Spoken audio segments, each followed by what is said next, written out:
oduun dhufe maaliim dhugaan jiru maaliim akkam jirtu kabajamtootaa fi jaallatamtoota hordoftoota keenyaa gidduu kana miidiyaalee hawaasaa irratti oduun dambalii akka bishaanii asiifachii oofamaa jiru jechi moroonoo yookaan mooroonoo jedhu gurra ummataa dhuunfatee jira.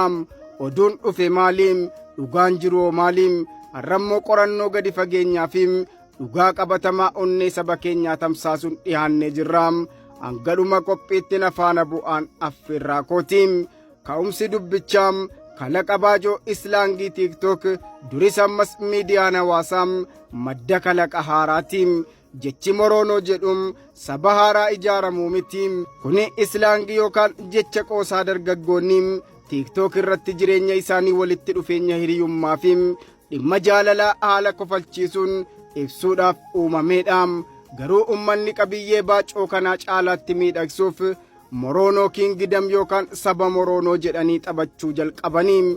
Kunis dhiphuu fi dadhabbina hojii guyyaa guyyaa dargaggoonni itti kolfanii irraanfatan malee firii siyaasaa yookaan gandummaa tokkollee kan of keessaa qabu miti.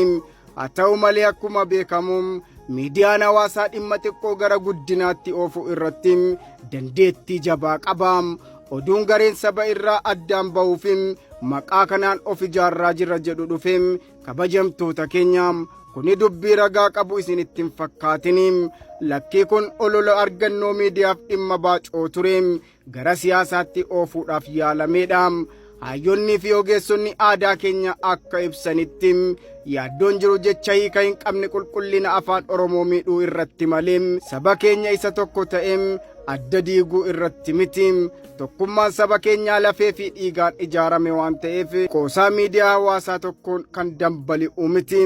Dhaloonni ammaa teknooloojii fayyadamtan kolfuu fi bohaaruun mirga keessanii.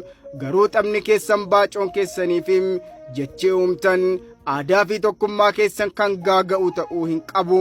Miidiyaa hawaasaa irratti dhimma uummata keenya gaddisiisu dhiifnee dandeettii keenya beekumsaa fi barnoota guddina hawaasaatiif oolchuu qabna. Dhugaan jiru tokko qofa. Sabni keenya afaan isaa tokko, jireenyi isaa tokkicha.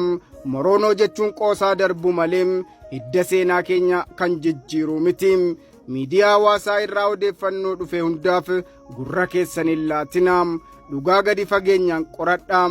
Jaalalaa fi tokkummaan saba keenyaa yoomuu haa guddatu. Yaada keessan naaf qooduu hin dagatina.